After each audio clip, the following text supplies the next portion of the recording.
வணக்கம். இன்னைக்கு நம்ம டெட் எக்ஸாமுக்கான இம்பார்ட்டன்ட் கொஷின்ஸ் பார்க்க போகிறோம். டெட் எக்ஸாமுக்கான test batch and Telegram link டிஸ்கிரிப்ஷனில் கொடுத்துருக்கேன். இன்ட்ரெஸ்ட் இருக்கவங்க ஜாயின் பண்ணிக்கோங்க.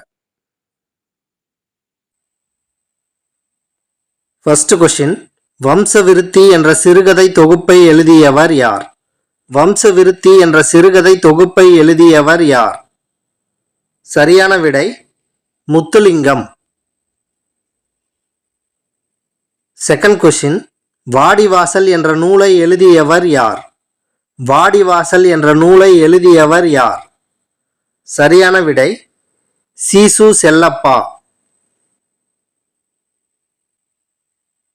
தேர்ட் கொஷின், கணையாளி என்ற இதழின் ஆலோசகர் குழுவில் பணியாற்றியவர் யார்? கணையாளி என்ற இதழின் ஆலோசகர் குழுவில் பணியாற்றியவர் யார்? சரியான விடை ஆர் பாலகிருஷ்ணன். ஃபோர்த் கொஷின், நன்னூல் எத்தனை அதிகாரங்களை கொண்டுள்ளது? நன்னூல் எத்தனை அதிகாரங்களை கொண்டுள்ளது? சரியான விடை 2 அதிகாரங்கள். ஃபிஃப்த் கொஷின், மாசுணம் என்ற சொல்லின் பொருள் என்ன? மாசுணம் என்ற சொல்லின் பொருள் என்ன? சரியான விடை பாம்பு.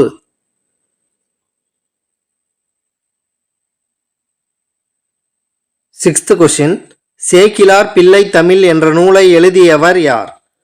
சேக்கிலார் பிள்ளை தமிழ் என்ற நூலை எழுதியவர் யார்? சரியான விடை மகாவித்வான் மீனாட்சி சுந்தரம். செவன்த் கொஷின், வட ஆரி நாடு என்று அழைக்கப்படுவது? வட ஆரி நாடு என்று அழைக்கப்படுவது? சரியான விடை திருமலை. தென் ஆரி நாடு என்று அழைக்கப்படுவது குற்றாலம்.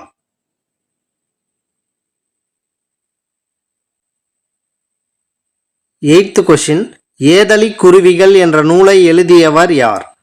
ஏதலி குருவிகள் என்ற நூலை எழுதியவர் யார்?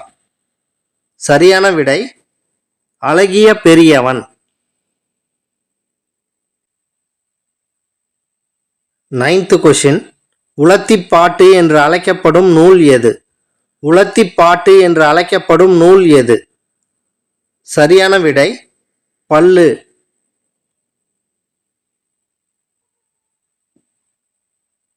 டென்த் கொஷின், கருவை மும்மணி கோவை என்ற நூலை எழுதியவர் யார்? கருவை மும்மணி கோவை என்ற நூலை எழுதியவர் யார்? சரியான விடை அண்ணாமலையார்.